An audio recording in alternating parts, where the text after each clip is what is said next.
Jail से आई थी, लेकिन उसके बाद भी हम अपने उन सभी 54 सैनिकों को भारत नहीं ला सके। यह हम सब के लिए बहुत शर्मिंदा की बात है और इसके लिए राहुल गांधी और पूरे कांग्रेस को शर्मिंदा होना चाहिए। अध्यक्ष महोदय, हम लोगों ने 1965 में पीओके में हाजीपुर दर्रा कैप्चर कर लिया था। अगर उसको हम नहीं छोड़े होते तो हमको कभी भी जरूरत नहीं पड़ती कि पीओके से कोई आ सके। हम लोगों ने 1971 में 13,000 स्क्वायर किलोमीटर इंदिरा गांधी ने पाकिस्तान को वापस कर दिया। हम लोगों ने अक्साई चीन में जमीन कैप्चर किया और माननीय नेहरू जी कुछ नहीं बोले। 1948 में ऑल इंडिया रेडियो में जाकर के उन्होंने रोक दिया कि भाई इसके आगे मत बढ़ो। अध्यक्ष महोदय, मैं एक ही बात कांग्रेस पे कहना चाहूंगा, जो आज हम लोग पर टिप्पणियां हो रही थी कि वह एक समंदर खंगालने में लगे हुए हैं, हमारी कमियां निकालने में लगे हुए हैं। जिनकी खुद की लंगोटियां तक है फटी हुई, वह हमारी पगड़ी उछालने में लगे हुए हैं। बहुत बहुत धन्यवाद।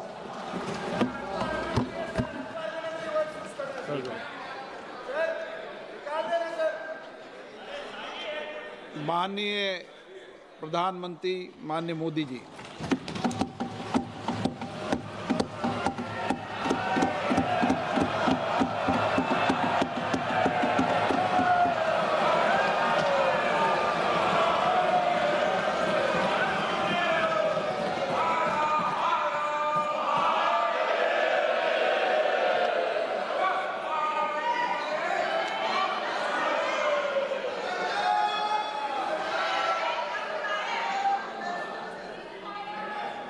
आदरणीय अध्यक्ष जी,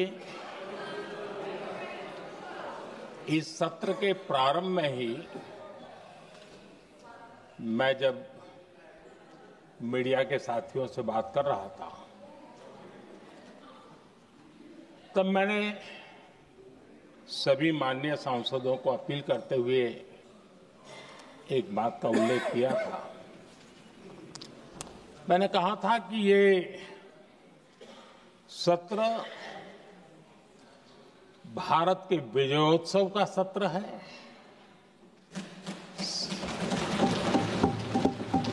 संसद का ये सत्र भारत के गौरवगान का सत्र है।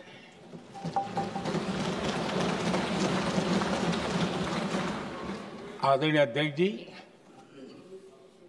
जब मैं विजयोत्सव की बात कर रहा हूं तब मैं कहना चाहूंगा कि ये विजयोत्सव आतंकी हेडक्वार्टर्स को मिट्टी में मिलाने का है।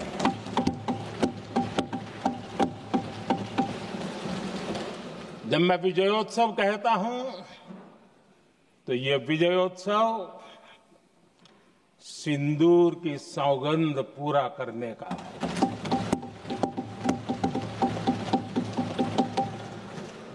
मैं जब ये विजयोत्सव कहता हूं तो ये भारत की सेना के शौर्य और सामर्थ्य का विजय गाथा कह रहा है। जब मैं विजयोत्सव कह रहा हूं तो 140 करोड़ भारतीयों की एकता, इच्छा शक्ति, उसके एक अप्रतिम जीत का विजयोत्सव की बात करता हूं। आदरणीय अध्यक्ष जी, मैं इसी विजय भाव से इस सदन में भारत का पक्ष रखने के लिए खड़ा हुआ।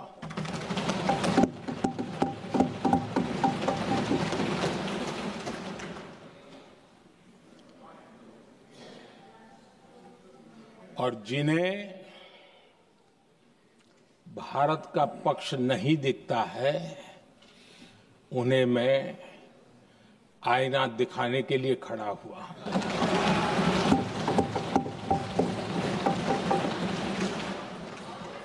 आदरणीय अध्यक्ष जी, मैं 140 करोड़ देशवासियों की भावनाओं में अपना स्वर मिलाने के लिए उपस्थित हुआ हूं। ये 140 करोड़ देशवासियों की भावना के जो गूंज है, जिस सदन में सुनाई दी है, मैं उसे अपना एक स्वर मिलाने खड़ा हुआ। आदरणीय अध्यक्ष जी, ऑपरेशन सिंदूर के दरमियान जिस प्रकार से देश के लोगों ने मेरा साथ दिया, मुझे आशीर्वाद दिए, देश की जनता मुझ पर कर्ज है। मैं देशवासियों का आभार व्यक्त करता हूं। मैं देशवासियों का अभिनंदन करता हूं। आदरणीय अध्यक्ष जी, 22 अप्रैल को पहलगाम में जिस प्रकार की क्रूर घटना घटी, जिस प्रकार आतंकवादियों ने निर्दोष लोगों को उनका धर्म पूछ करके गोलियां मारी, ये क्रूरता की पराकाष्ठा थी। भारत को हिंसा की आग में झोंकने का ये सुविचारित प्रयास था।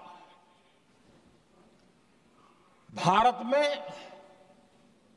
दंगे फैलाने की ये साजिश थी। मैं आज देशवासियों का धन्यवाद करता हूं कि देश ने एकता के साथ उस साजिश को नाकाम कर दिया।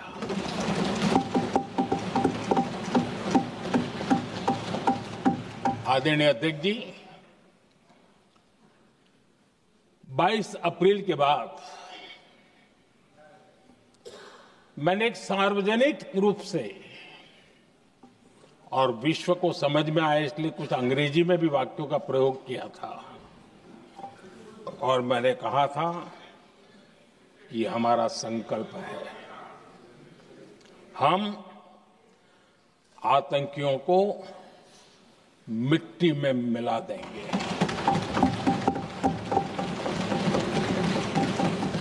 और मैंने सार्वजनिक रूप से कहा था, सजा उनके आकाओं को भी होगी और कल्पना से भी बड़ी सजा मिलेगी।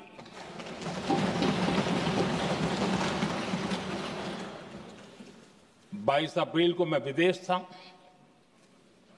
मैं तुरंत लौट के आया और आने के तुरंत बाद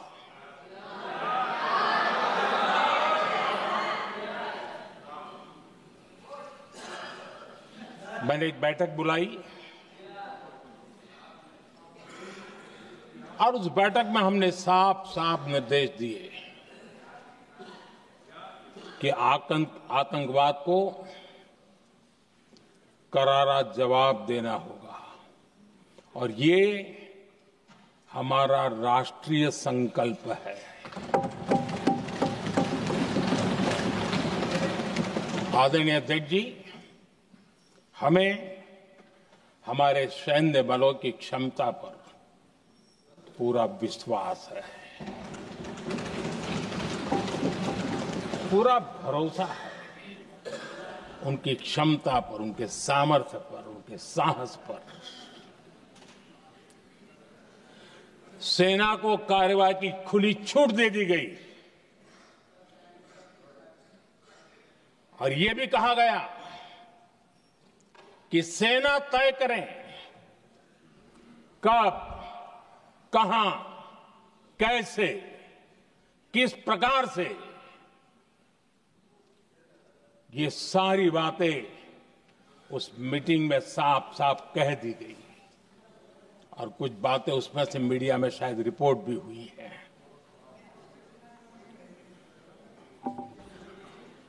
हमें गर्व है आतंकियों को वो सजा दी और सजा ऐसी है कि आज भी आतंक के उन आकाओं की नींद उड़ी हुई है।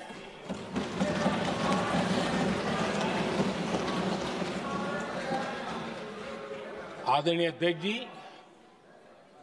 मैं हमारी सेना की सफलता के उससे जुड़े भारत के उस पक्ष को सदन के माध्यम से देशवासियों के सामने रखना चाहता हूं।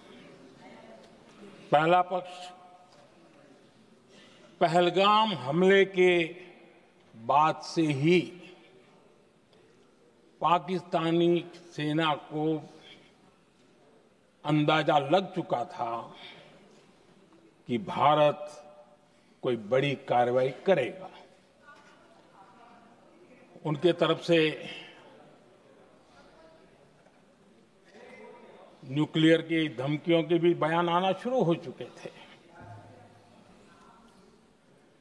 भारत ने 6 मई रात और 7 मई सुबह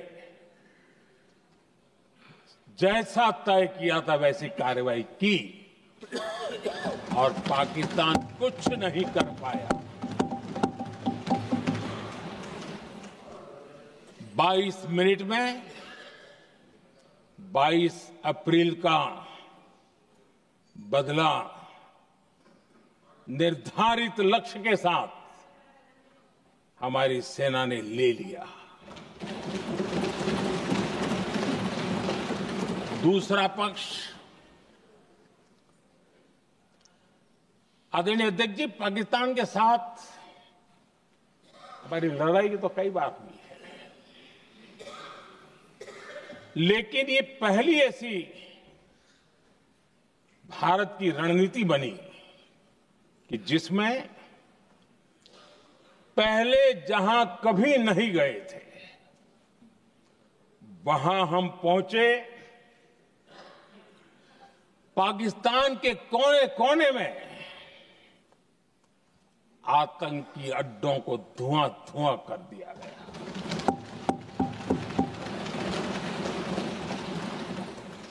आतंक के गढ़ कोई सोच नहीं सकता कि वहां तक कोई जा सकता है।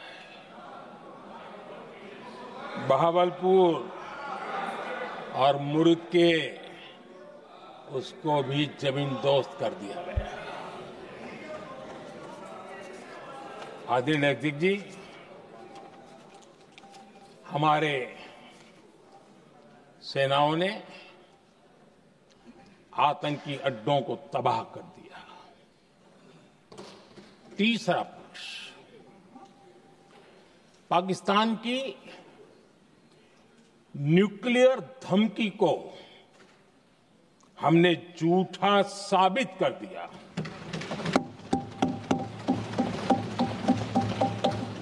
भारत ने सिद्ध कर दिया कि न्यूक्लियर ब्लैकमेलिंग अब नहीं चलेगा और न ही ये न्यूक्लियर ब्लैकमेलिंग के सामने भारत झुकेगा। आदरणीय अध्यक्ष जी, चौथा पक्ष, भारत ने दिखाई अपनी तकनीकी क्षमता।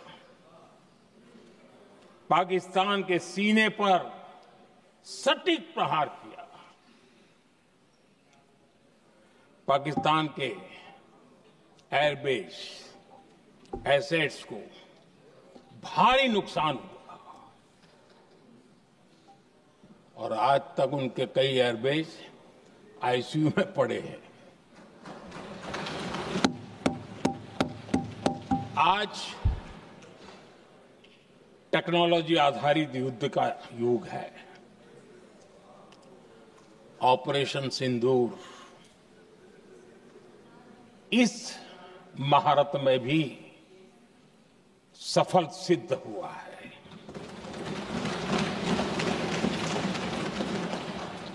अगर पिछले 10 साल में जो हमने तैयारियां की हैं वो न की होती तो इस तकनीक के युग में हमारा कितना नुकसान हो सकता था, इसका हम अंदाज लगा सकते हैं। पांचवा पक्ष,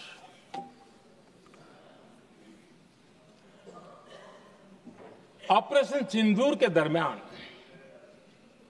पहली बार हुआ जब आत्मनिर्भर भारत की ताकत को दुनिया ने पहचाना।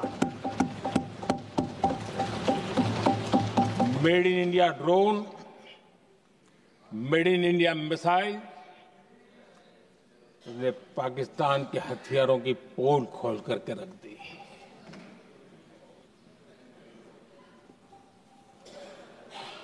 आदरणीय अध्यक्ष जी, और भी एक महत्वपूर्ण काम जो हुआ है, वैसे जब राजीव गांधी जी थे उस समय उनके जो एक डिफेंस का काम देखने वाले एमओएस थे,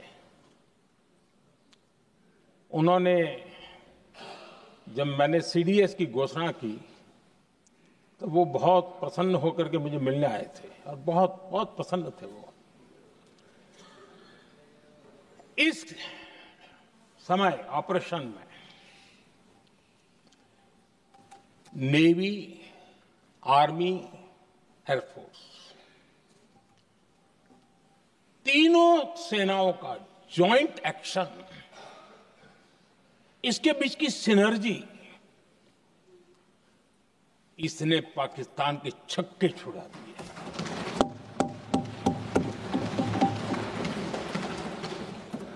आदरणीय अध्यक्ष जी, आतंक की घटनाएं पहले भी देश में होती थी,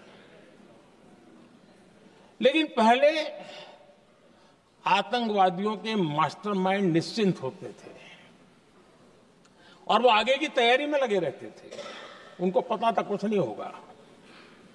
लेकिन अब स्थिति बदल गई है। अब हमले के बाद मास्टरमाइंड को नींद नहीं आती। उनको पता है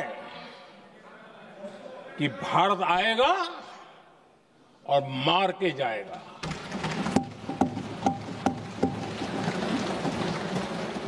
ये न्यू नॉर्मल भारत ने सेट कर दिया है।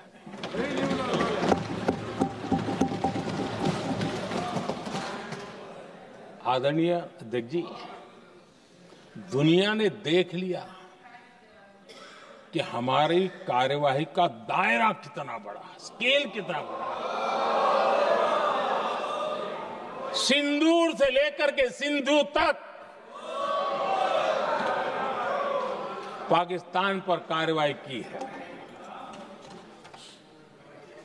ऑपरेशन सिंदूर ने तय कर दिया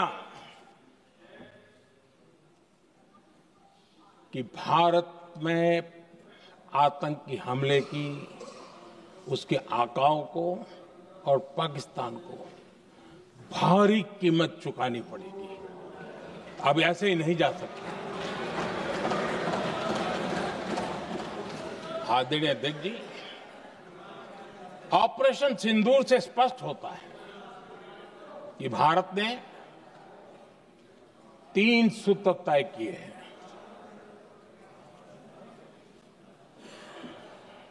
अगर भारत पर आतंकी हमला हुआ तो हम अपने तरीके से, अपनी शर्तों पर, अपने समय पर जवाब दे करके रहेंगे।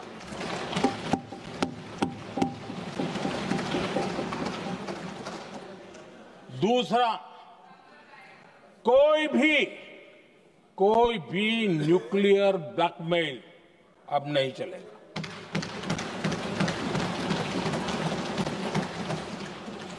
और तीसरा, हम आतंक की सरपरस्त सरकार और आतंक के आकाओं, उनको अलग अलग नहीं देखेंगे। आदरणीय अध्यक्ष जी,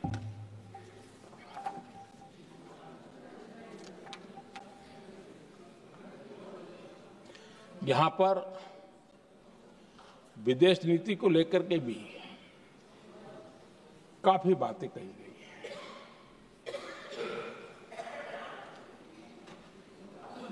दुनिया के समर्थन को लेकर के भी काफी बातें कही गई हैं। मैं आज सदन में कुछ बातें पूरी स्पष्टता से कह रहा हूं। दुनिया में किसी भी देश ने भारत को अपनी सुरक्षा में कार्रवाई करने से रोका नहीं है।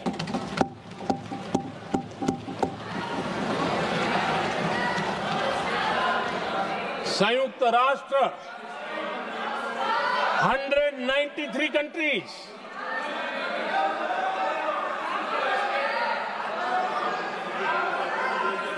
सिर्फ 3 देश 193 कंट्री में सिर्फ 3 देश ऑपरेशन सिंदूर के दौरान पाकिस्तान के समर्थन में बयान दिया था। Only 3 countries. क्वाड हो, ब्रिक्स हो, फ्रांस, रूस, जर्मनी, कोई भी देश का नाम ले लीजिए, तमाम देश दुनिया भर से भारत को समर्थन मिला है।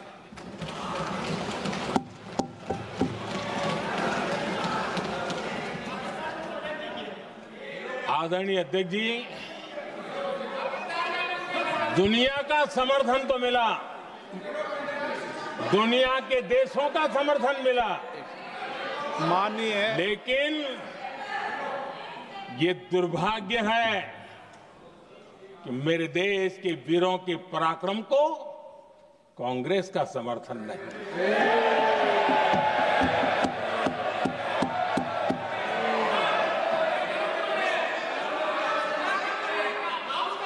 22 अप्रैल के बाद 22 अप्रैल के आतंकी हमले के बाद 3-4 दिन में ही ये उछल रहे थे और कहना शुरू कर दिया, कहां गई 56 इंच की छाती, कहां खो गया मोदी, मोदी तो फेल हो गया। क्या मजा ले रहे थे, उनको लगता है वाह बाजी मार ली। उनको पहलगाम के निर्दोष लोगों की हत्या में भी वो अपनी राजनीति तराशते थे।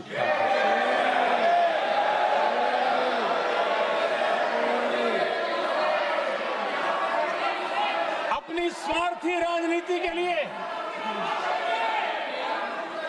मुझ पर निशाना साध रहे थे, लेकिन उनकी ये बयानबाजी, इनका छिछोरापन देश के सुरक्षा बलों का मनोबल गिरा रहा था।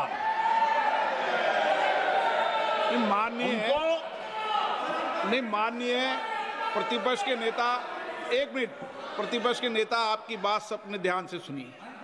आप बेटे कांग्रेस कर रहे हैं और कुछ नेताओं को पीछे से, ये उचित नहीं है आपके लिए। न भारत के सामर्थ्य पर भरोसा है और न ही भारत की सेनाओं पर, इसलिए वो लगातार ऑपरेशन सिंदूर पर सवाल उठा रहे हैं। ऐसा करके आप लोग मीडिया में हेडलाइंस तो ले सकते हैं, लेकिन देशवासियों के दिलों में जगह नहीं बना सकते।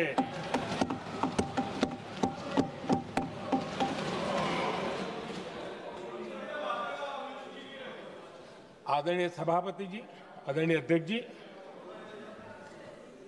10 मई को भारत ने ऑपरेशन सिंदूर के तहत हो रहे एक्शन को रोकने की घोषणा की। इसको लेकर यहां भांति भांति की बातें कही गई। ये वही प्रोपेगेंडा है जो सीमा पार से फैलाया गया है। कुछ लोग सेना द्वारा दिए गए तथ्यों की जगह पाकिस्तान के झूठ प्रचार को आगे बढ़ाने में जुटे हुए हैं।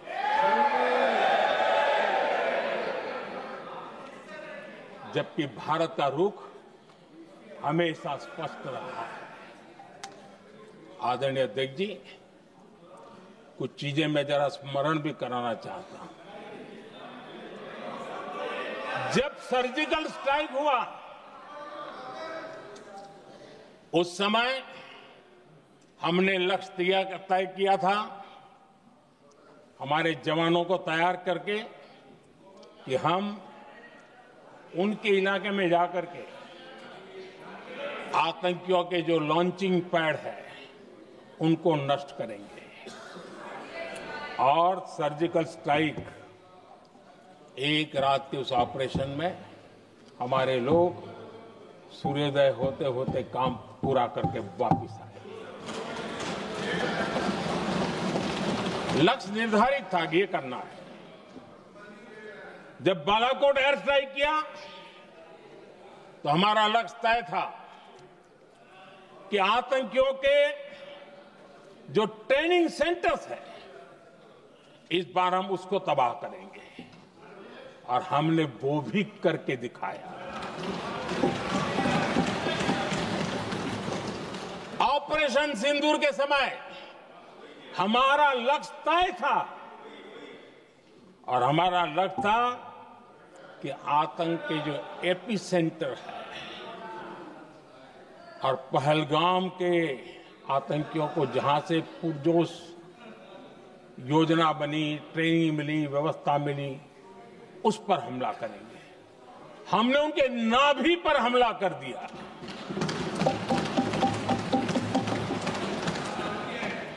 जहां पहलगाम के आतंकियों का रिक्रूटमेंट हुआ, ट्रेनिंग होती थी, फंडिंग होता था, उन्हें टेक्निकल सपोर्ट मिलता था, शस्त्र सरंजाम मिलता था, उस जगह को आइडेंटिफाई किया और हमने सटीक तरीके से ऑपरेशन सिंदूर के तहत आतंकियों की नाभि पे प्रहार कर दिया। और आदरणीय अध्यक्ष जी, इस बार भी हमारी सेना ने 100% लक्ष्यों को हासिल करके देश के सामर्थ्य का परिचय दिया।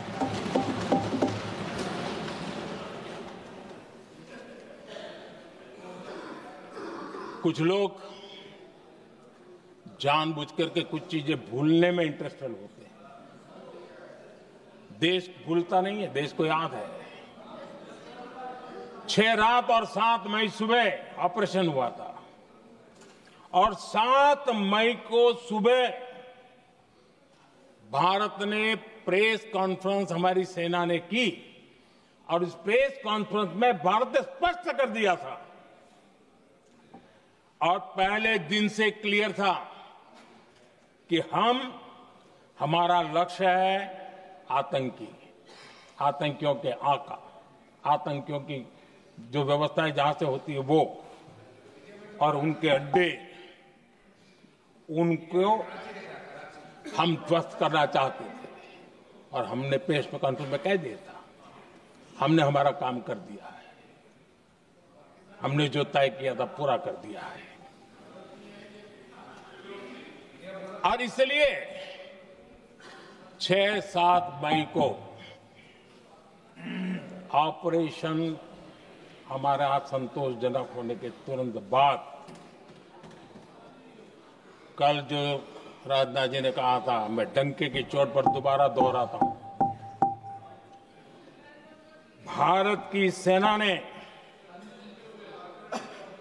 पाकिस्तान की सेना को चंद मिनटों में बता दिया कि हमारा ये लक्ष्य था, हमने लक्ष्य पूरा कर दिया है, ताकि उनको पता चले और हमें भी पता चले कि उनके दिल दिमाग में क्या चलता है।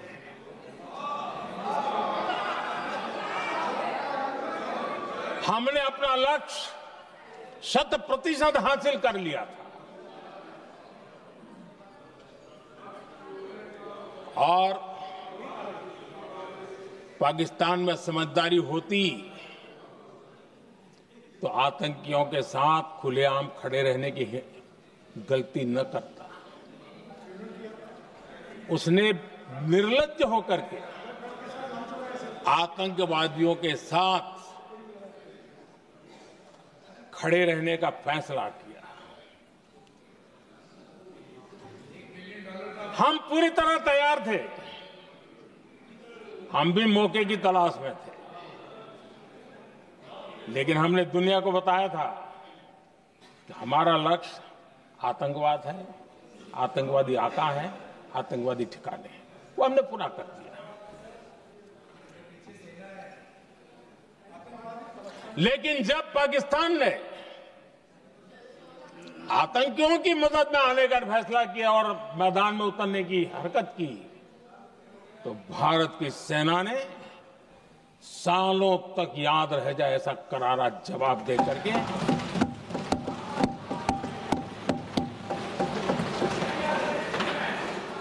9 मई की मध्य रात्रि और 10 मई की एक प्रकार से सुबह हमारी मिसाइलें उन्होंने पाकिस्तान के हर कोने में प्रचंड प्रहार किया, जिसकी पाकिस्तान ने कभी कल्पना नहीं की थी और पाकिस्तान को घुटनों पर आने के लिए मजबूर कर दिया।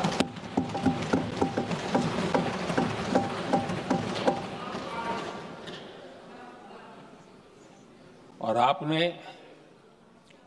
टीवी में भी देखा है, वहां से क्या बयान आते थे। पाकिस्तान के लोग, अरे मैं तो स्विमिंग पूल में नहा रहा था, कोई कह रहा था मैं तो दफ्तर जाने की तैयारी कर रहा था। हम कुछ सोचे इस पहले तो भारत ने तो हमला कर दिया। ये पाकिस्तान के लोगों के बयान है और देश ने देखे हैं। स्विमिंग पूल में नहा रहा था।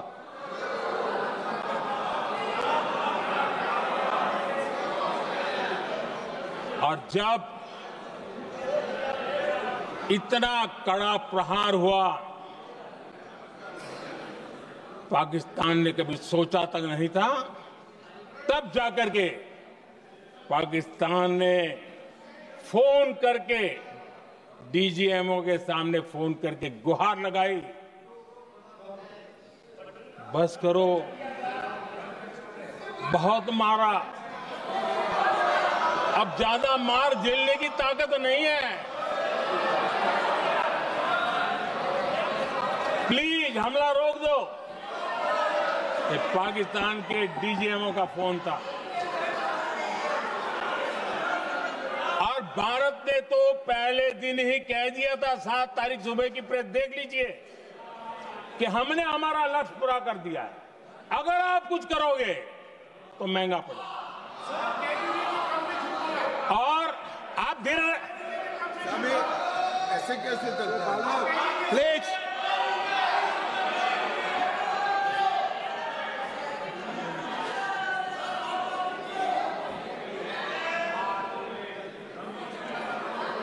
मैं आज दोबारा कह रहा हूं, ये भारत की स्पष्ट नीति थी, सुविचारित नीति थी, सेना के साथ मिलकर के तय की हुई नीति थी और वे ये थी कि हम आतंक, उनके आका, उनके ठिकाने, ये हमारा लक्ष्य है। और हमने कहा, पहले दिन प्रेस कॉन्फ्रेंस में कहा है कि हमारा एक्शन नॉन एक्सीलेटरी है, ये हमने कह करके किया है। और इसके लिए साथियों हमने हमला रोका। अध्यक्ष जी, दुनिया के किसी भी नेता ने भारत के ऑपरेशन रोकने के लिए नहीं कहा।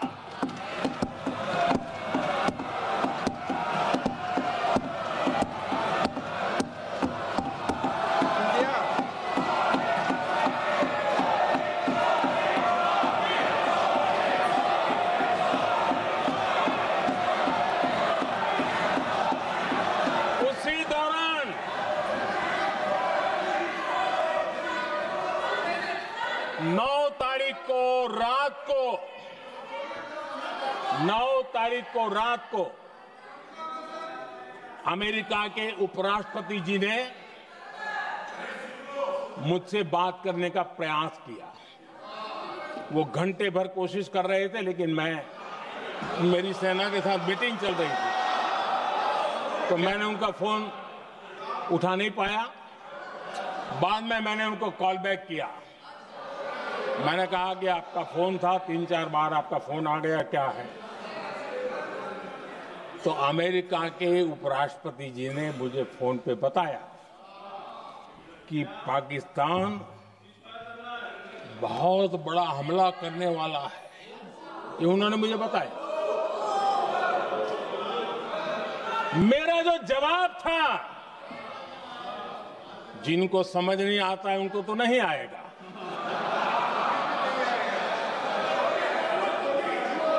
मेरा जवाब था, अगर पाकिस्तान का ये इरादा है तो उसे बहुत महंगा पड़ेगा। ये मैंने अमेरिका के उपराष्ट्रपति को कहा।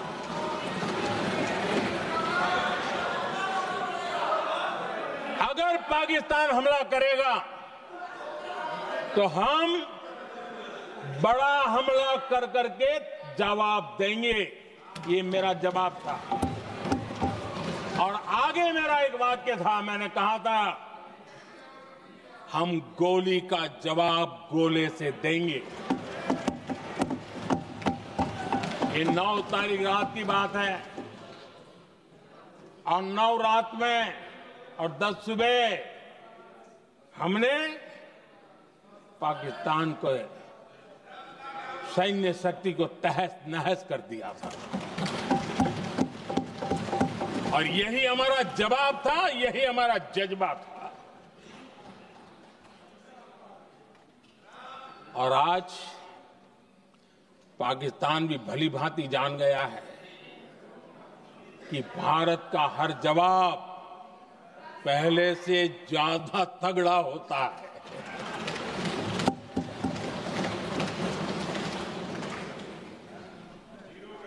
उसे यह भी पता है कि अगर भविष्य में नौबत आई तो भारत आगे कुछ भी कर सकता है। और इसलिए मैं फिर से लोकतंत्र के इस मंदिर में दोहराना चाहता हूं, ऑपरेशन सिंदूर जारी है।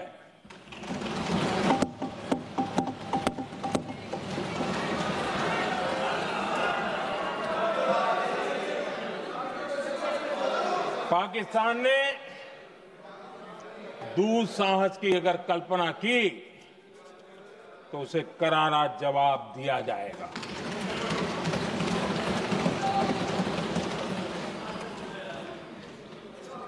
आदरणीय अध्यक्ष जी, आज का भारत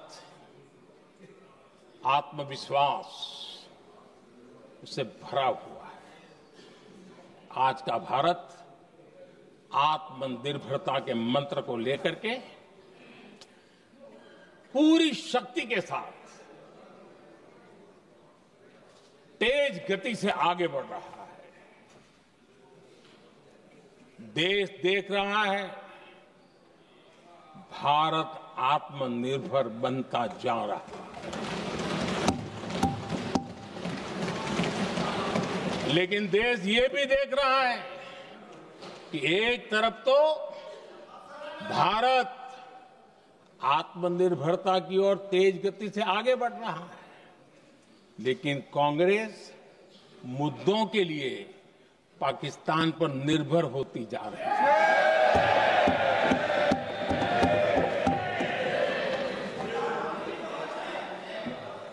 मैं आज पूरा दिन देख रहा था, जो 16 घंटे से जो चर्चा चल रही है, दुर्भाग्य से। प्लीज बैठिए, सब जवाब दे दिया आपका। आप सुनते नहीं, सबका जवाब दे दिया। प्लीज दुर्भाग्य से सुनिए जवाब। कांग्रेस को पाकिस्तान के मुद्दे इंपोर्ट करने पड़ रहे हैं।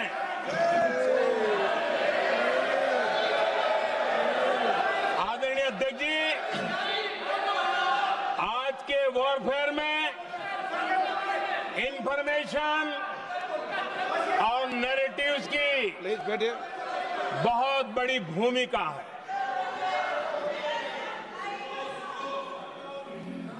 नैरेटिव घड़ करके एआई का भी भरपूर उपयोग करके सेनाओं के मनोबल को कमजोर करने के खेल भी खेले जाते हैं।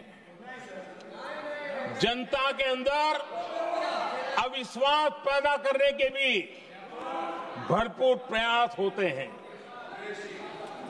दुर्भाग्य से कांग्रेस और उसके सहयोगी पाकिस्तान के ऐसे ही प्रपंच के प्रवक्ता बन चुके हैं।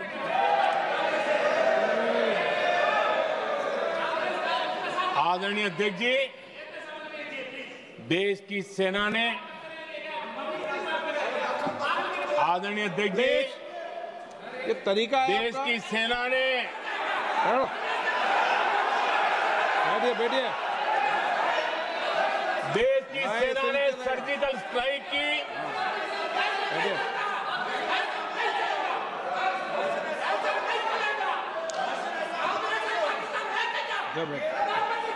बैठिए बैठिए। आदरणीय अध्यक्ष जी, देश की सेना ने सफलतापूर्वक सर्जिकल स्ट्राइक की तो तुरंत कांग्रेस वालों ने सेना से सबूत मांगे थे। लेकिन जब उन्होंने देश का मूड देखा, देश का मिजाज देखा, तो सुर उनके बदलने लगे और बदल करके क्या कहने लगे? कांग्रेस के लोगों ने कहा, ये सर्जिकल स्ट्राइक क्या बड़ी बात है, ये तो हमने भी की थी। एक ने कहा 3 सर्जिकल स्ट्राइक की थी, दूसरे ने कहा 6 सर्जिकल स्ट्राइक की थी, तीसरे ने कहा 15 सर्जिकल स्ट्राइक की थी। जितना बड़ा नेता उतना बड़ा आंकड़ा चल रहा था।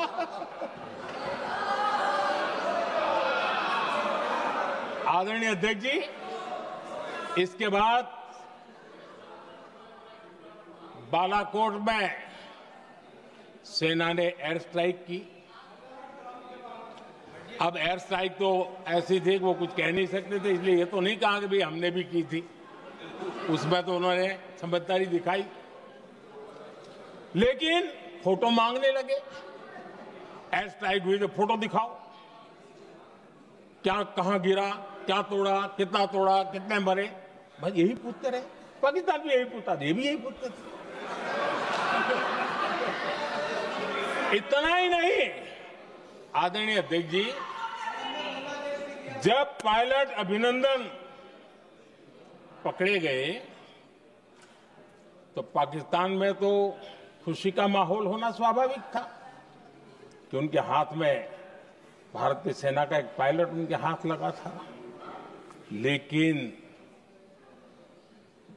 यहां पर भी कुछ लोग थे जो कानों कानों में कह रहे थे,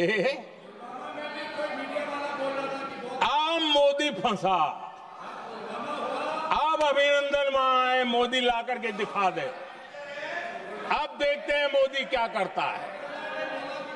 आज डंके की चोट पर अभिनंदन वापिस आए।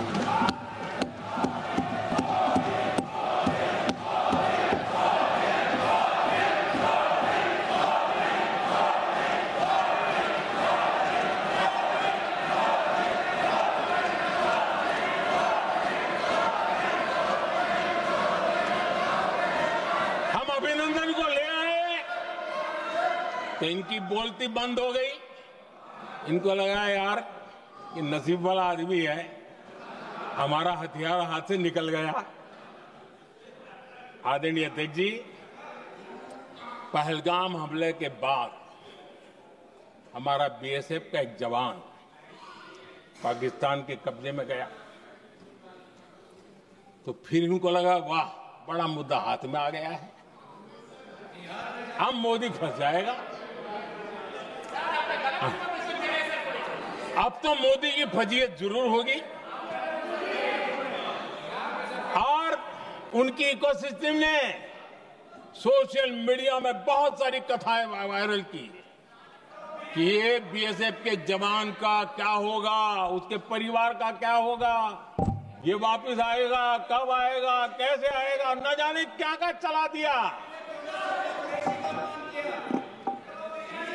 आदरणीय अध्यक्ष जी, बीएसएफ का वो जवान भी आन बान शान के साथ वापस आया।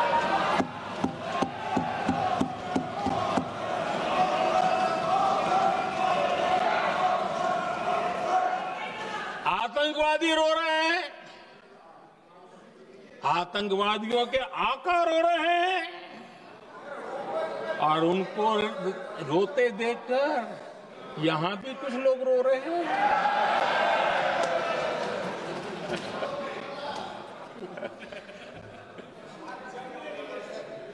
अब देखिए सर्जिकल स्ट्राइक में सर्जिकल स्ट्राइक चल रही थी, उसके बाद उन्होंने एक खेल खेलने की कोशिश की, बात जमी नहीं। एयर स्ट्राइक हुई तो दूसरा खेल खेलने की कोशिश की, वो भी जमी नहीं। जब ये ऑपरेशन सिंदूर हुआ तो उन्होंने नया पैंतरा शुरू किया और क्या शुरू किया, रोक क्यों दिया। पहले तो मानने को तैयार नहीं थे कि मुक्त करते, अब कहते रोक क्यों दिया। वाहरे बयान बहादुरों,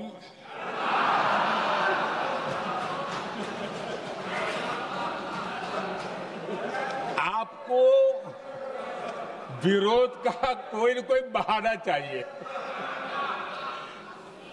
और इसलिए सिर्फ मैं नहीं, पूरा देश आप पर हंस रहा है।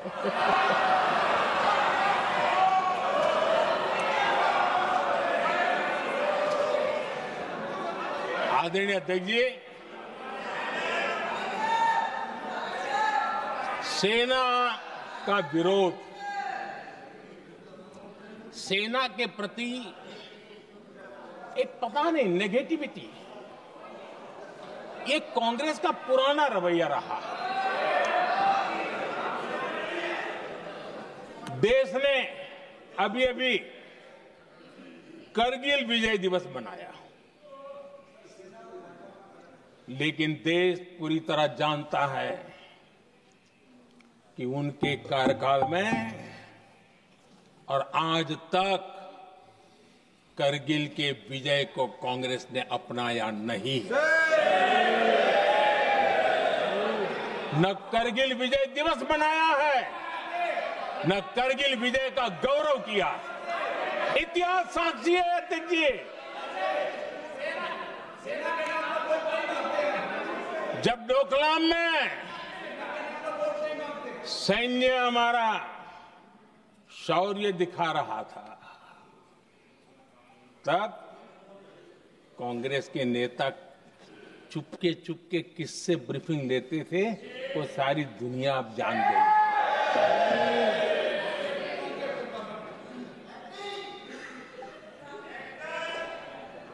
आप निकाल दीजिए पाकिस्तान के सारे बयान और यहां हमारा विरोध करने वाले लोगों के बयान, फुल स्टॉप कॉमा के साथ एक है। क्या कहेंगे इसको? और बुरा लगता है सच बोलते हैं तो। पाकिस्तान के साथ सुर में सुर मिला दिया जाता है। आदरणीय अध्यक्ष जी, देश हैरान है, कांग्रेस ने पाकिस्तान को क्लीन चिट दे दी है।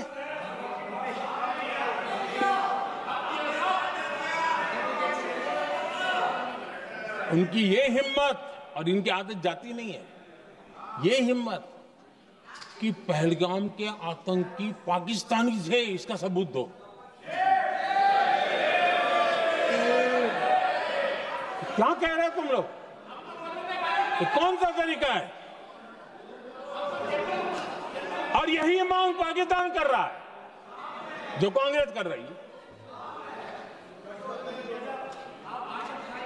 और आदरणीय अध्यक्ष जी, आज जब सबूतों की कोई कमी नहीं है, सब कुछ आंखों के सामने दिखता है, तब ये हालत है।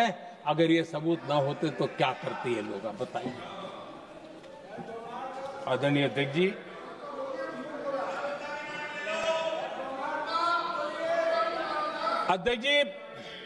ऑपरेशन सिंदूर के एक पार्ट की तरफ तो चर्चा भी बहुत होती है, ध्यान भी जाता है, लेकिन देश के लिए कुछ गौरव की क्षणें होती हैं, ताकत की परिचय होता है, उसकी तरफ भी ध्यान जाना बहुत आकर्षित है। हमारे एयर डिफेंस सिस्टम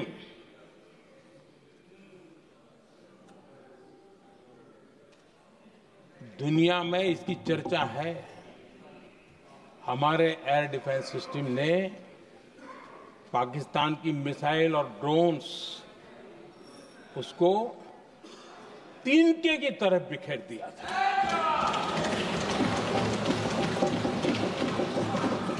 आदरणीय अध्यक्ष जी, मैं एक आंकड़ा आज बताना चाहता हूं, पूरा देश गर्व से भर जाएगा। कुछ लोगों का क्या होगा मैं नहीं जानता, पूरा देश गर्व से भर जाएगा। 9 मई को पाकिस्तान ने करीब 1000 मिसाइलों और आर्म्ड ड्रोन्स के भारत पर बहुत बड़ा हमला करने की कोशिश की। 1000 ये मिसाइलें भारत के किसी भी हिस्से पर गिरती तो वहां भयंकर तबाही मचती, लेकिन 1000 मिसाइल्स और ड्रोन्स को भारत ने आसमान में ही चूर चूर कर दिया।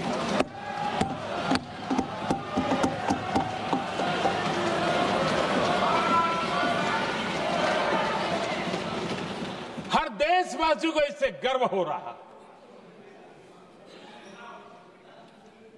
लेकिन जैसे कांग्रेस के लोग इंतजार कर रहे थे, कुछ तो गड़बड़ होगी यार, मोदी मरेगा, कहीं तो फंसेगा।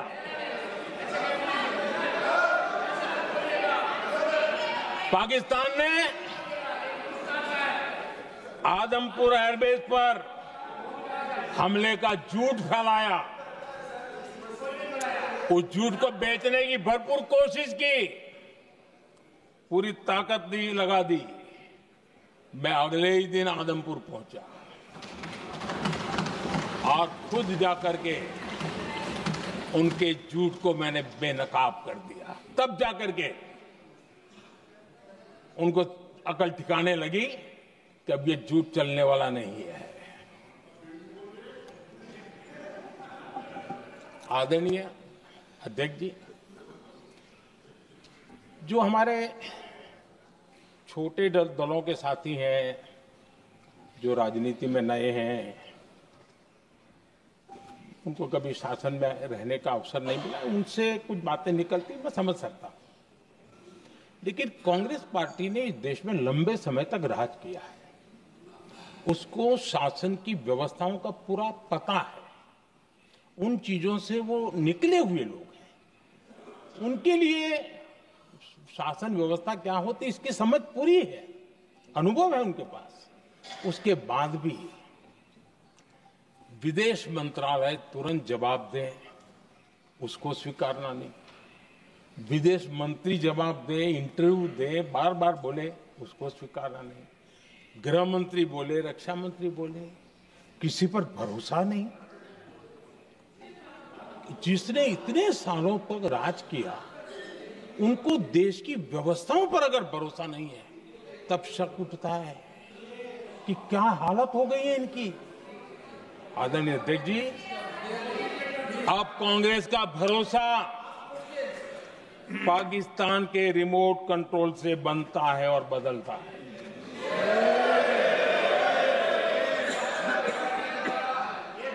आदरणीय अध्यक्ष जी, एक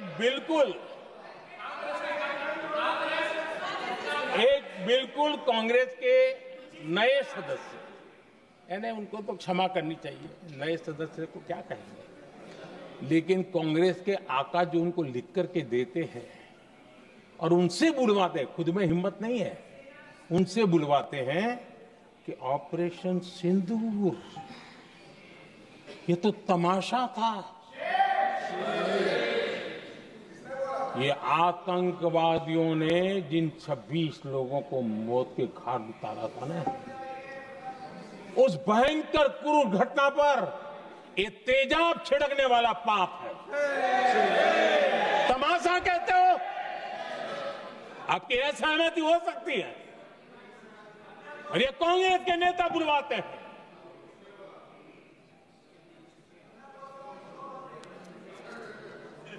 आदरणीय अध्यक्ष जी, पहलगाम के हमलावरों को कल हमारे सुरक्षा बलों ने ऑपरेशन महादेव करके अपने अंजाम तक पहुंचाया।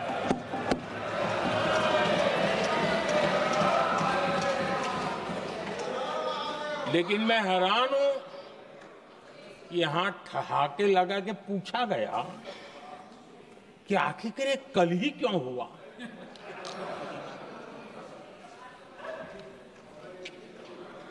अब ये क्या हो गया है, मुझे समझ नहीं आ रहा है। क्या ये ऑपरेशन के लिए कोई सावन महीने का सोमवार ढूंढा गया था क्या? क्या हो गया है इन लोगों को? हताशा, निराशा इस हद तक।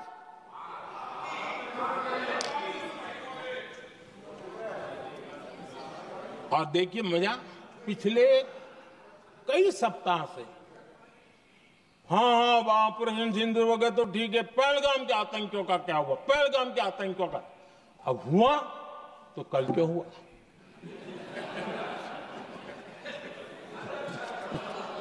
और कल ही क्यों हुआ? क्या हाल है अध्यक्ष जी का। आदरणीय अध्यक्ष जी,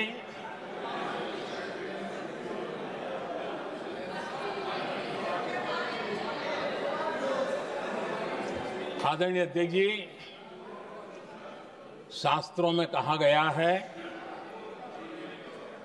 हमारे शास्त्रों में कहा गया है, शस्त्रेण रक्षिते राष्ट्रे, शस्त्रेण रक्षिते राष्ट्रे शास्त्र चर्चा प्रवर्तते।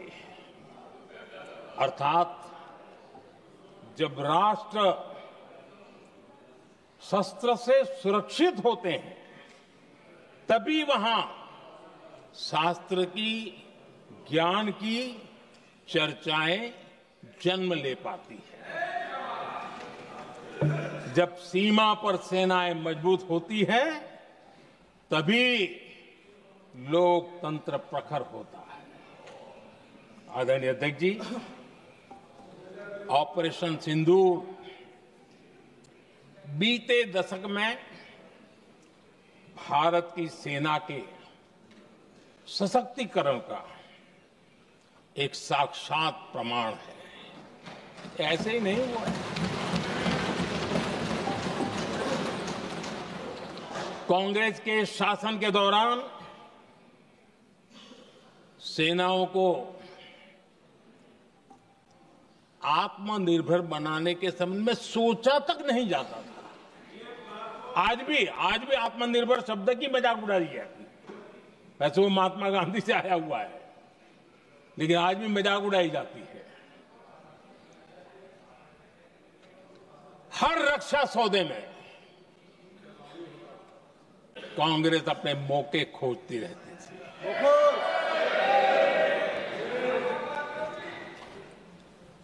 छोटे छोटे हथियारों को लिए विदेशों पर निर्भरता, ये इनका कार्यकाल रहा है। Bullet proof jacket, night vision camera तक नहीं होते थे और लंबा लिस्ट है। जीप से शुरू होता है, बफो, हेलीकॉप्टर, हर चीज के साथ घोटाला जुड़ा हुआ है। आदरणीय अध्यक्ष जी, हमारी सेनाओं को आधुनिक हथियारों के लिए दशकों तक इंतजार करना पड़ा। आजादी के पहले, और इतिहास गवाह, एक जमाना था जब डिफेंस मैन्युफैक्चरिंग में भारत का आवाज सुनाई देती थी। जिस समय तलवारों से लड़ा जाता था ना, तब भी तलवारें भारत की श्रेष्ठ मानी जाती थी। हम डिफेंस के इक्विपमेंट में आगे थे। लेकिन आजादी के बाद जो एक मजबूत डिफेंस इक्विपमेंट मैन्युफैक्चरिंग का हमारा दायरा था, जो हमारा पूरा इकोसिस्टम था, उसको सोच समझ करके तबाह कर दिया गया, उसको दुर्बल किया गया।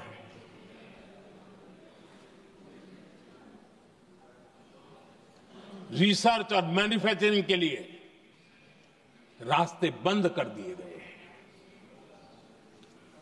अगर इसी नीति पर हम चलते तो भारत इस 21वीं सदी में ऑपरेशन सिंदूर के संबंध में सोच भी नहीं सकता। यह हालत करके रखा हुआ था उन्होंने। भारत को सोचना पड़ता कि अगर कोई एक्शन लेना है तो शस्त्र कहां से मिलेंगे, साधन कहां से मिलेगा, बारूद कहां से मिलेगा, समय पर मिलेगा या नहीं मिलेगा, बीच बचाव में रुक तो नहीं जाएगा। ये टेंशन पालना पड़ता है।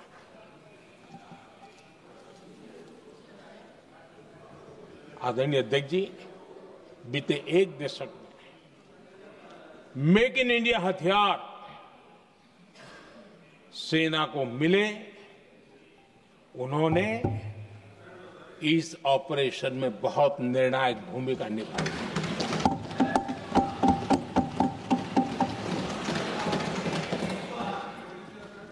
आदरणीय अध्यक्ष जी, एक दशक पहले भारत के लोगों ने संकल्प लिया, हमारा देश सशक्त, आत्मनिर्भर और आधुनिक राष्ट्र बने। रक्षा, सुरक्षा, हर क्षेत्र में बदलाव के लिए एक के बाद एक ठोस कदम उठाए गए, सीरीज ऑफ रिफॉर्म्स किए गए और देश में सेना में जो रिफॉर्म्स हुए हैं, जो आजादी के बाद पहली बार हुए। चीफ ऑफ डिफेंस स्टाफ की नियुक्ति, ये विचार कोई नया नहीं था, दुनिया में प्रयोग भी चलते हैं, भारत में निर्णय नहीं होते थे। हमने, ये बहुत बड़ा रिफॉर्म था, हमने किया और बहुत ही, मैं हमारी तीनों सेनाओं का अभिनंदन करता हूं कि इस व्यवस्था को उन्होंने दिल से सहयोग किया है, दिल से स्वीकार किया है। सबसे बड़ी ताकत ज्वाइंटनेस और इंटीग्रेशन की। इस समय नेवी हो, एयरफोर्स हो, आर्मी हो, ये इंटीग्रेशन और ज्वाइंटनेस ने हमारी ताकत को अनेक गुना बढ़ा दिया और उसका परिणाम भी हमें नजर में आया है। ये हमने करके दिखाया। सरकार की जो डिफेंस प्रोडक्शन की कंपनियां थी, उसमें हमने रिफॉर्म किए। शुरुआत में वहां पर आग लगाना, आंदोलन करवाना, हड़तालें करवाने के खेल चल रहे थे, अभी भी बंद नहीं हुए हैं। लेकिन देश हित को सर्वोपरि मान करके उन डिफेंस इंडस्ट्री के हमारे जो लोग थे सरकारी व्यवस्था में, उन्होंने इसको मन से लिया, रिफॉर्म को स्वीकार किया और वो भी आज बहुत प्रोडक्टिव बन गए। इतना ही नहीं, हमने प्राइवेट सेक्टर के लिए भी डिफेंस के दरवाजे खोल दिए हैं और आज भारत का प्राइवेट सेक्टर आगे आ रहा है। आज स्टार्टअप्स डिफेंस के क्षेत्र में हमारे 27-30 साल के नौजवान, टियर 2, टियर 3 सिटी के नौजवान, कई कुछ जगह तो बेटियां स्टार्टअप का नेतृत्व कर रही है। डिफेंस के सेक्टर में सैकड़ों की तादाद में आज स्टार्टअप काम कर रहे हैं। ड्रोन्स, एक प्रकार से मैं कह सकता हूं, ड्रोन्स की जितनी भी एक्टिविटी हमारे देश में हो रही है, शायद एवरेज 30-35 की उम्र होगी जो लोग कर रहे हैं, वो सारे लोग, और सैकड़ों की तादाद में कर रहे हैं। और उसका ताकत, क्योंकि इनका भी योगदान था इसमें, जिन्होंने इस प्रकार के प्रोडक्शन किए हैं, और वो हमें ऑपरेशन सिंदूर में बहुत काम आए। मैं उन सबके प्रयासों को बहुत साधुवाद करता हूं और मैं उनको विश्वास दिलाता हूं, आगे बढ़िए, अब देश रुकने वाला नहीं है। आदरणीय अध्यक्ष जी, डिफेंस सेक्टर में मेक इन इंडिया ये नारा नहीं था। हमने इसके लिए बजट पॉलिसी में जो परिवर्तन करना था, जो नए इनिशिएटिव ले रहे थे, वो नए इनिशिएटिव लिए।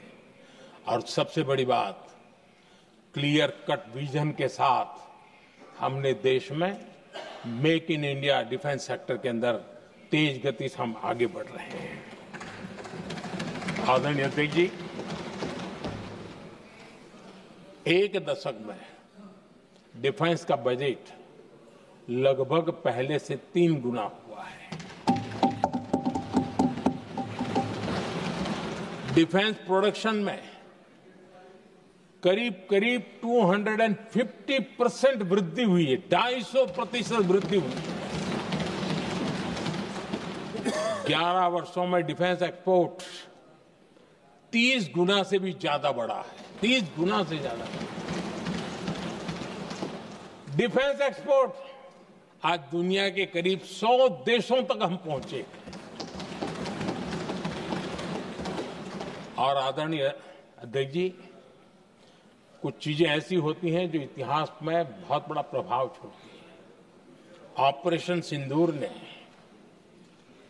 डिफेंस का जो मार्केट है उसमें भारत का झंडा गाड़ दिया है। भारत के हथियारों की डिमांड आज बढ़ती चली जा रही है, मांग बढ़ रही है। ये भारत में उद्योगों को भी बल देगी, एमएसएमई को बल देगी, हमारे नौजवानों को रोजगार देगी, और हमारे नौजवान अपनी बनाई चीजों से दुनिया में अपनी ताकत का प्रदर्शन कर पाएंगे। ये आज दिख रहा है, मैं देख रहा हूं। डिफेंस के क्षेत्र में जो आत्मनिर्भर भारत की दिशा में हम जो कदम उठा रहे हैं, मैं हैरान हूं। कुछ लोगों को आज भी तकलीफ हो रही है, जैसे उनका खजाना लूट गया। ये कौन सी मानसिकता है? देश को ऐसे लोगों को पहचानना होगा। आदरणीय अध्यक्ष जी, मैं स्पष्ट करना चाहता हूं, डिफेंस में भारत का आत्मनिर्भर होना ये आज की शस्त्रों की स्पर्धा में के काल में विश्व शांति के लिए भी जरूरी है।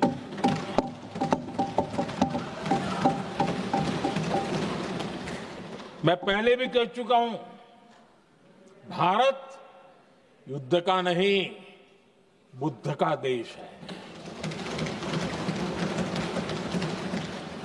हम समृद्धि, शांति चाहते हैं, लेकिन हम ये कभी न भूले कि समृद्धि का और शांति का रास्ता शक्ति से ही गुजरता है।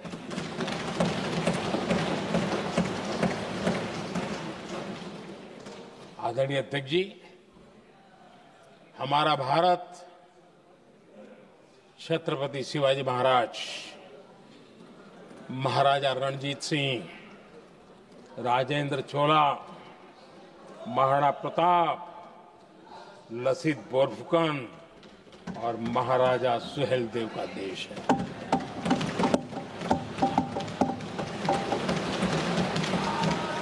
आदरणीय अध्यक्ष जी, हम विकास और शांति के लिए सामरिक सामर्थ्य पर भी फोकस करते हैं।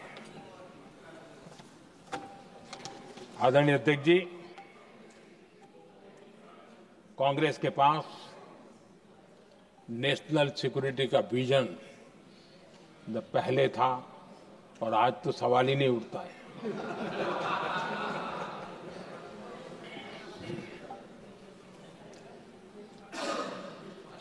कांग्रेस ने हमेशा नेशनल सिक्योरिटी पर समझौता किया।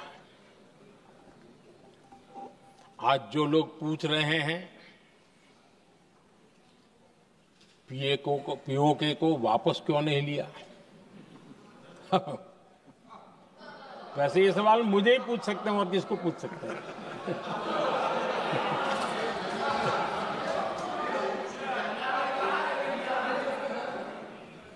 लेकिन इसके पहले जवाब देना होगा पूछने वालों को। किसकी सरकार ने पीओके पर पाकिस्तान को कब्जा करने का अवसर दिया? जवाब साफ है, जवाब साफ है।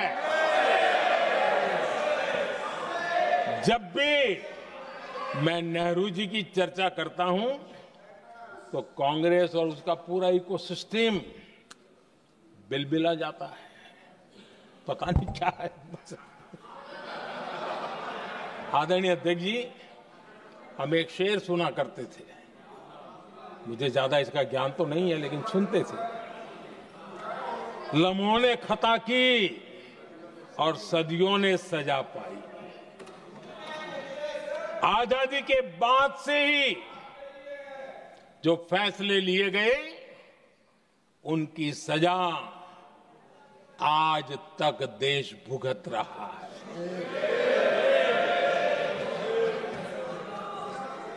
यहां बार बार एक बात का जिक्र हुआ और मैं फिर से करना चाहूंगा।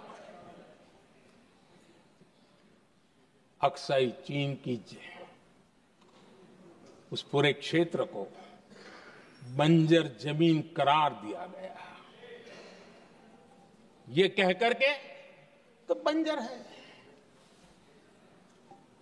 देश की 38,000 वर्ग किलोमीटर जमीन हमें खोनी पड़ी।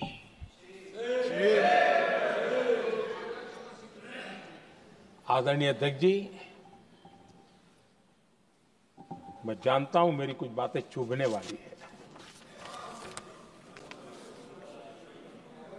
1962 और 1963 के बीच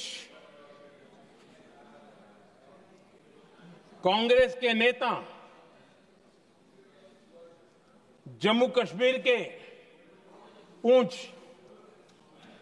उरी, नीलम वैली और किशनगंगा को छोड़ देने का प्रस्ताव रख रहे थे। भारत की भूमि, आदरणीय अध्यक्ष जी, और वो भी लाइन ऑफ पीस के नाम पर किया जा रहा था। 1966 रण ऑफ कच्छ पर इन्हीं लोगों ने मध्यस्थता स्वीकार की। ये था उनका राष्ट्रीय सुरक्षा का विजन। एक बार फिर उन्होंने भारत का करीब 800 वर्ग किलोमीटर क्षेत्र पाकिस्तान को सौंप दिया, जिसमें छड़बेट भी शामिल है, कि कहीं उसको छड़ाबेट भी कहते हैं। 1965 की जंग में हाजीपीर पास को हमारी सेना ने वापस जीत लिया था, लेकिन कांग्रेस ने उसे फिर लौटा दिया। 1971 पाकिस्तान के 93,000 फौजी हमारे पास बंदी थे। पाकिस्तान का हजारों वर्ग किलोमीटर एरिया हमारी सेना ने कब्जा किया था। हम बहुत कुछ कर सकते थे, विजय की स्थिति में थे। उस दौरान अगर थोड़ी सा विजन होता, थोड़ी सी समझ होती, तो पीओके वापस लेने का निर्णय हो सकता। वो मौका था,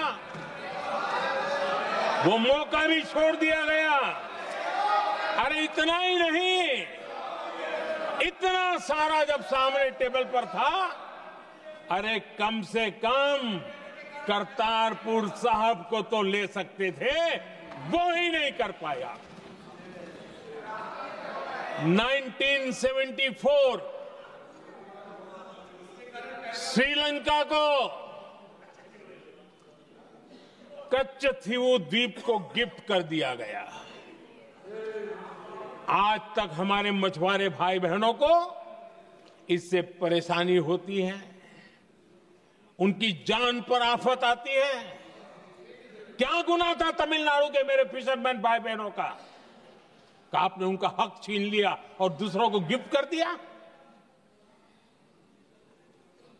कांग्रेस का दशकों से इरादा लेकर चल रही थी कि सियाचिन से सेना हटा दी जाए।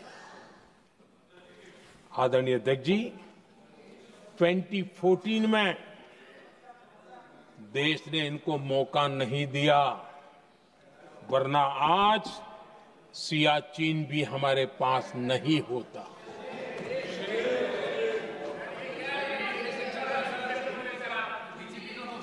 आदरणीय अध्यक्ष जी, आजकल कांग्रेस के जो लोग हमें डिप्लोमेसी का पाठ पढ़ा रहे हैं,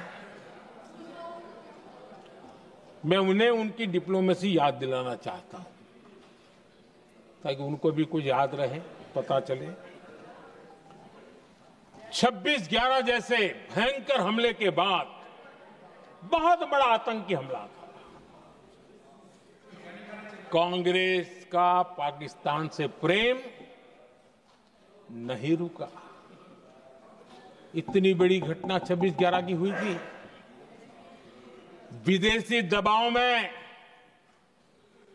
हमले के कुछ हफ्तों के भीतर ही कांग्रेस सरकार ने पाकिस्तान से बातचीत शुरू कर दी। आदरणीय अध्यक्ष जी, कांग्रेस सरकार ने 26/11 की इतनी बड़ी घटना के बाद भी एक भी डिप्लोमेट को भारत से बाहर निकालने की हिम्मत नहीं की। छोड़ो इधर, एक वीजा तक कैंसिल नहीं किया, एक वीजा तक कैंसिल नहीं कर पाए थे। देश पर पाकिस्तानी स्पॉन्सर बड़े बड़े हमले होते गए, लेकिन यूपीए सरकार ने पाकिस्तान को मोस्ट फेवर्ड नेशन का दर्जा देकर रखा था। वो कभी वापस नहीं लिया था। एक तरफ देश मुंबई के हमले का लिए न्याय मांग रहा था, दूसरी तरफ कांग्रेस पाकिस्तान के साथ व्यापार करने में लगी थी।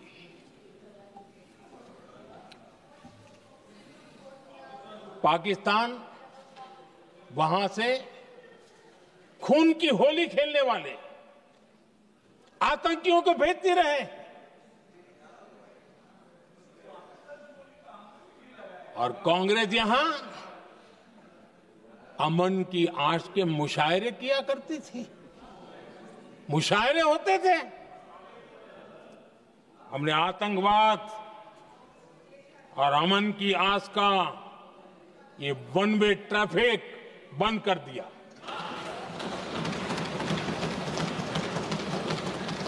हमने पाकिस्तान का एमएफएन का दर्जा रद्द किया, वीजा बंद किया।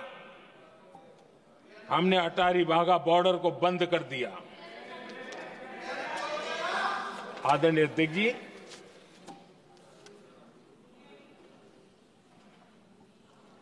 भारत के हितों को गिरवी रख देना ये कांग्रेस की पार्टी की पुरानी आदत है। इसका सबसे बड़ा उदाहरण सिंधु जल समझौता है।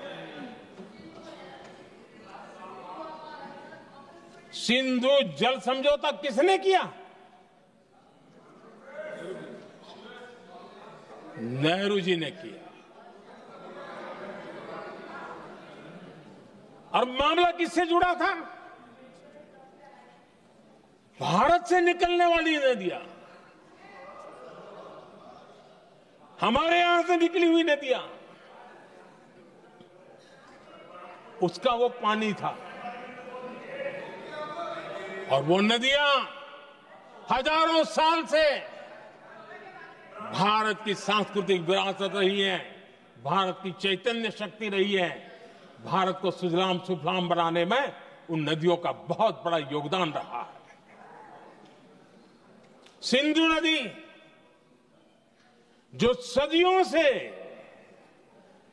भारत की पहचान हुआ करती थी, उसी से भारत जाना जाता था। लेकिन नेहरू जी और कांग्रेस ने सिंधु और झेलम जैसी नदियों पर विवाद के लिए पंचायत किसको दी? वर्ल्ड बैंक को दी। वर्ल्ड बैंक फैसला करे क्या कर रहा है। नदी हमारी, पानी हमारा।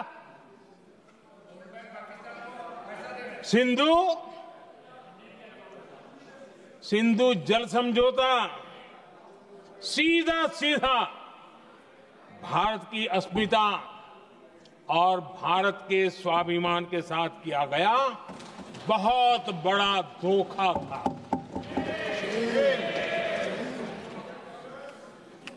आदरणीय अध्यक्ष जी, आज के देश के युवा ये बात सुनते होंगे तो उनको भी आश्चर्य होगा कि ऐसे लोग थे हमारे देश का काम करते थे।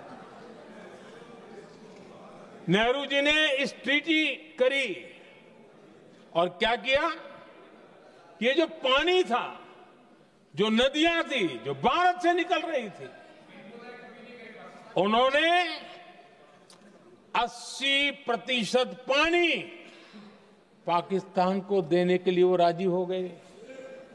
और इतना बड़ा हिंदुस्तान, उसको सिर्फ 20% पानी। कोई मुझे समझाए भाई ये कौन सी बुद्धिमानी थी, कौन सा देश हित था, कौन सी डिप्लोमेसी थी, क्या हालत करके बना के रखा था आप लोगों ने। इतनी बड़ी आबादी वाला हमारा देश, हमारे यहां से निकलती हुई ये नदियां, और सिर्फ 20% पानी, और 80% पानी उन्होंने उसको दिया जो देश खुलेआम भारत को अपना दुश्मन करार कर देता रहा है, दुश्मन कहता रहा। और ये पानी पर किसका हक था? हमारे देश के किसानों का, हमारे देश के नागरिकों का, हमारा पंजाब, हमारा जम्मू कश्मीर, देश के एक बहुत बड़े हिस्से को इन्होंने पानी के संकट में धकेल दिया, इस एक कारण से।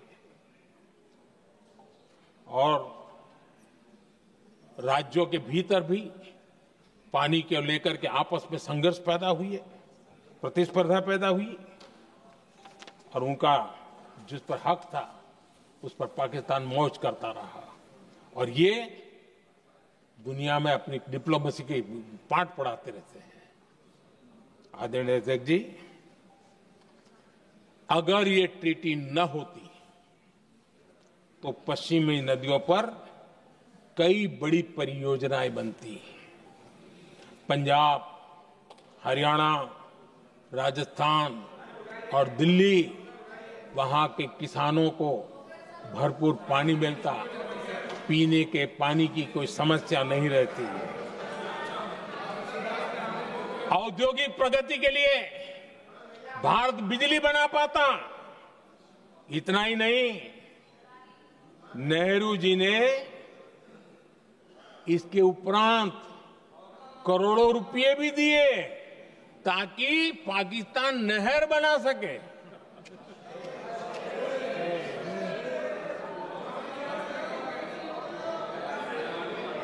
आदरणीय अध्यक्ष जी, इससे भी बड़ी बात, देश चौंक जाएगा। ये चीजें छिपाई गई है, दबा दी गई है।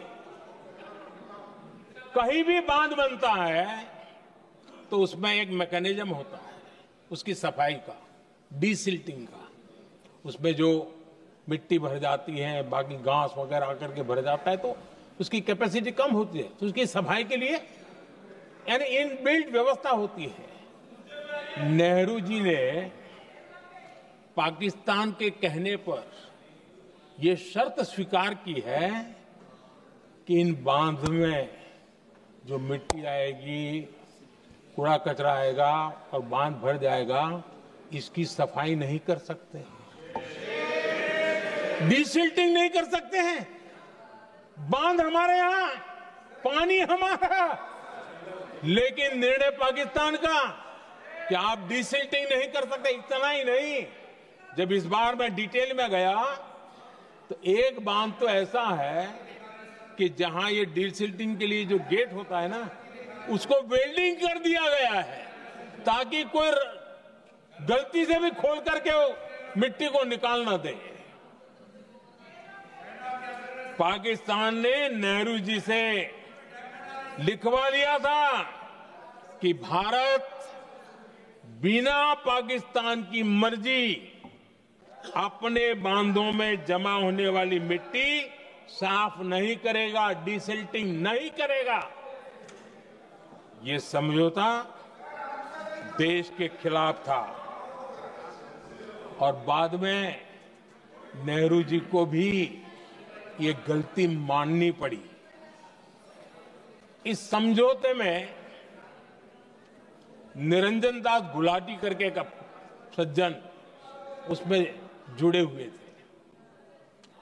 उन्होंने एक किताब लिखी है। उस किताब में उन्होंने लिखा है कि फरवरी 1961 में नेहरू ने उनसे कहा था, गुलाटी, मुझे उम्मीद थी कि यह समझौता अन्य समस्याओं के समाधान का रास्ता खोलेगा, लेकिन हम वहीं हैं जहां पहले थे। ये नेहरू जी ने कहा। नेहरू जी केवल तत्कालिक प्रभाव देख पा रहे थे, इसलिए उन्होंने कहा कि हम वहीं के वहीं हैं, लेकिन सच्चाई ये कि इस एग्रीमेंट के कारण देश बहुत पिछड़ गया, देश बहुत पीछे चल गया और देश का बहुत नुकसान हुआ। हमारे किसानों को नुकसान हुआ, हमारी खेती को नुकसान हुआ। और नेहरू जी उस डिप्लोमेसी को जानते थे जिसमें किसान का कोई वजूद ही नहीं था। यह हाल करके रखा था उन्होंने। आदरणीय अध्यक्ष जी, पाकिस्तान आगे दशकों तक भारत के साथ युद्ध और छद्म युद्ध, प्रॉक्सी वॉर करता ही रहा, लेकिन कांग्रेस की सरकारों ने बाद में भी सिंधु जल समझौते की तरफ देखा तक नहीं, नेहरू जी की गलती को सुधारा तक नहीं। आदरणीय अध्यक्ष जी, लेकिन अब भारत ने पुरानी गलती को सुधारा है, ठोस निर्णय लिया है। भारत ने नेहरू जी द्वारा किए गई बहुत बड़ी ब्लंडर, सिंधु जल समझौते को देश हित में, किसानों के हित में एबेंस में रख दिया है। देश का अहित करने वाला ये समझौता अब इस रूप में आगे नहीं चल सकता। भारत ने तय कर दिया है, खून और पानी साथ साथ नहीं बह सकते।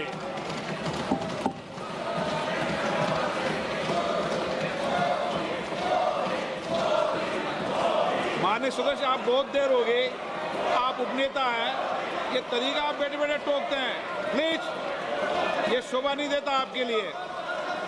बैठिए बैठिए बैठिए आदरणीय बैठिए, शोभा नहीं देता आपका। अध्यक्ष जी, आप उपनेता, अपनी मर्यादा बना के रखें। चल बैठिए। वहां बैठे साथी आतंकवाद पर लंबी लंबी बातें करते हैं। जब ये सत्ता में था, जुड़े हुए हैं। जब इनको राज करने का अवसर मिला था, तब देश का हाल क्या है, क्या रहा था, वो आज भी देश भूला नहीं है। 2014 से पहले देश में असुरक्षा का जो माहौल था, अगर वो आज याद भी करे ना, तो लोग सिहर जाते हैं। आदरणीय अध्यक्ष जी, हम सबको याद है, जो नई पीढ़ी के बच्चे हैं उनको पता नहीं है, हम सबको पता है। हर जगह पर अनाउंसमेंट होता था, रेलवे स्टेशन पर जाओ, बस स्टैंड पर जाओ, एयरपोर्ट पर जाओ, बाजार में जाओ, मंदिर में जाओ, कहीं पर भी जाओ, जहां भी भीड़ होती है, कोई भी लावारिस चीज दिखे छूना मत, पुलिस को तुरंत जानकारी देना, वो बम हो सकता है। हम 2014 तक यही सुनते आए थे, ये हालात करके रखा था। देश के कोने कोने में यही हाल था। माहौल ये था कि जैसे कदम कदम पर बम बिछे हैं और खुद को ही नागरिकों ने बचाना है। उन्होंने हाथ ऊपर कर दिए थे, अनाउंस कर दिया। आदरणीय अध्यक्ष जी, कांग्रेस की कमजोर सरकारों के कारण देश को कितनी जानें गंवानी पड़ी, हमें अपनों को खोना पड़ा।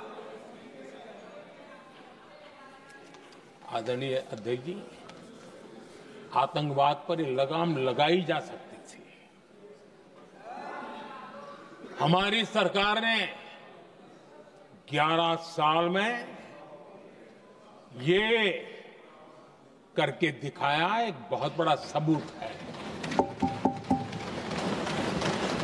2004 से 14 के बीच जो आतंकी घटनाएं होती थी, उन घटनाओं में बहुत बड़ी कमी आई है। इसलिए देश भी जानना चाहता है, अगर हमारी सरकार आतंकवाद पर नकेल कस सकती है, तो कांग्रेस सरकारों की ऐसी कौन सी मजबूरी थी कि आतंकवाद को फलने फूलने दिया। आदरणीय अध्यक्ष जी, कांग्रेस के राज में आतंकवाद अगर फला फूला है, तो उसका एक बड़ा कारण इनकी तुष्टीकरण की राजनीति है, वोट बैंक की राजनीति है। जब दिल्ली में बाटला हाउस एनकाउंटर हुआ, कांग्रेस के एक बड़ी नेता के आंख में आंसू थे, आतंकवादी मारे गए इसके कारण। और वोट पाने के लिए इस बात को हिंदुस्तान के कोने कोने में पहुंचाया गया। आदरणीय अध्यक्ष जी, 2001 में देश की संसद पर हमला हुआ था। तब कांग्रेस के एक बड़े नेता ने अफजल गुरु को बेनिफिट ऑफ डाउट देने की बात कही थी।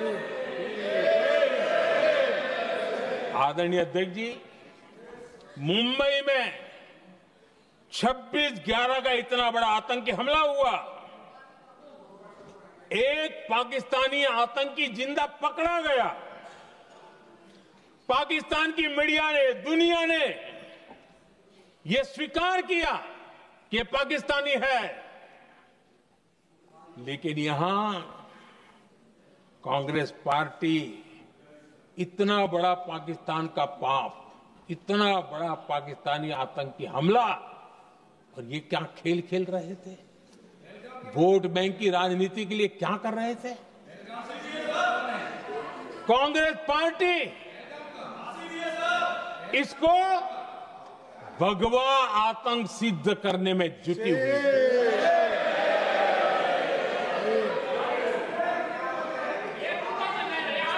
कांग्रेस दुनिया को हिंदू आतंकवाद की छड़ी बेचने में लगी हुई थी।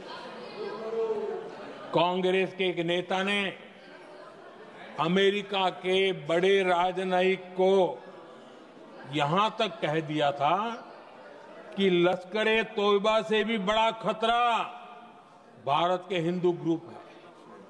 यह कहा गया था। तुष्टीकरण के लिए कांग्रेस ने जम्मू कश्मीर में भारत का संविधान, बाबा साहब आंबेडकर का संविधान, उसे जम्मू कश्मीर में पैर नहीं रखने दिए। इन्होंने घुसने नहीं दिया, उसे बाहर रखा।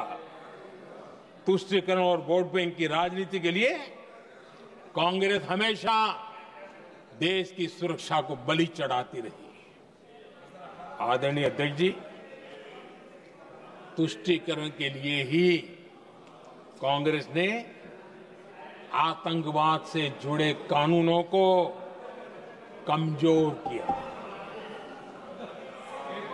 गृहमंत्री जी ने आज विस्तार से सदन में कहा है, इसलिए मैं इसको रिपीट करना नहीं चाहता। आदरणीय अध्यक्ष जी, मैंने इस सत्र की शुरुआत में आग्रह किया था, मैंने कहा था कि दल हित में हमारे मत मिले न मिले, दल हित में हमारे मत मिले न मिले, देश हित में हमारे मन जरूर मिलने चाहिए। पहलगाम की विभीषिका ने हमें गहरे घाव दिए हैं, उसने देश को झकझोर दिया है। इसके जवाब में हमने ऑपरेशन सिंदूर किया तो सेनाओं के पराक्रम ने, हमारे आत्मनिर्भर अभियान ने देश में एक सिंदूर स्पिरिट पैदा किया है।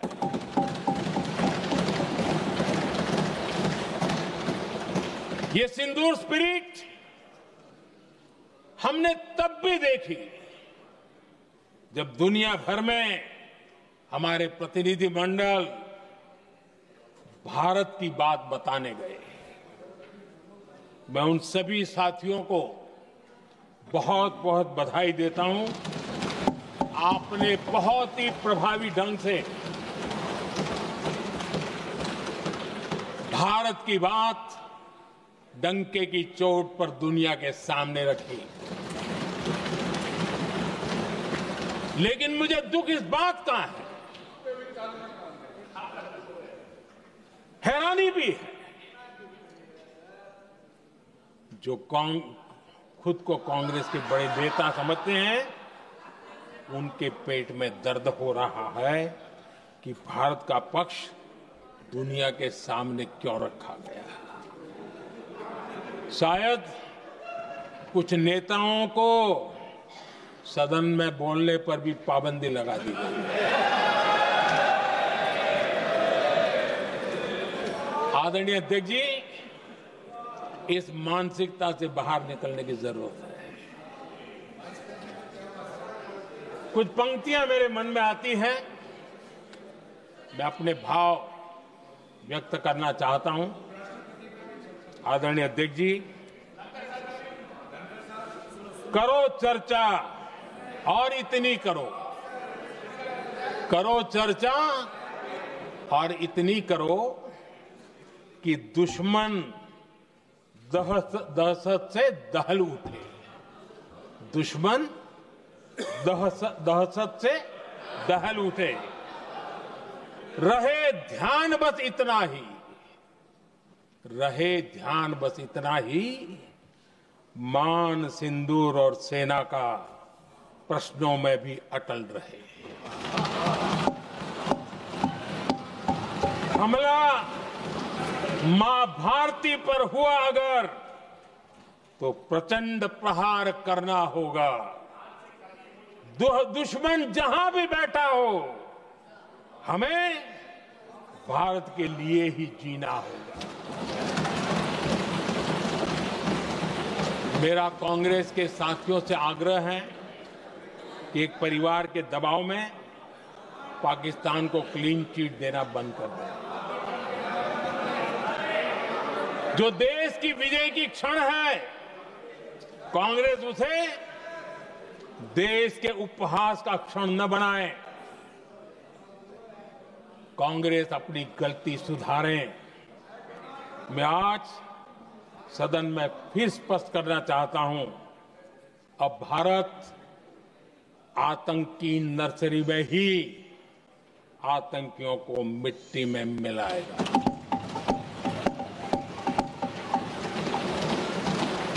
हम पाकिस्तान को भारत के भविष्य खेलने नहीं देंगे और इसलिए ऑपरेशन सिंदूर खत्म नहीं हुआ है। ऑपरेशन सिंदूर जारी है और ये पाकिस्तान के लिए भी नोटिस है। वो जब तक भारत के खिलाफ आतंक का रास्ता रोकेगा नहीं, तब तक भारत एक्शन लेता रहेगा।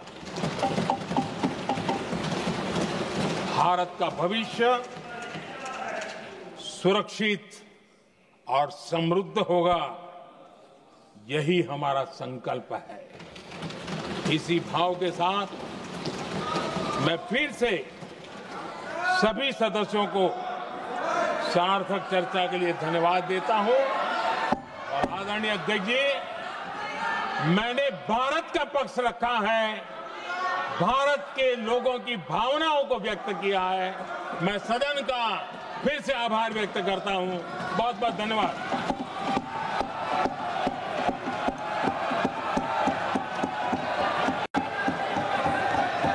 सभा की कार्रवाई बुधवार दिनांक 30 जुलाई 2025 को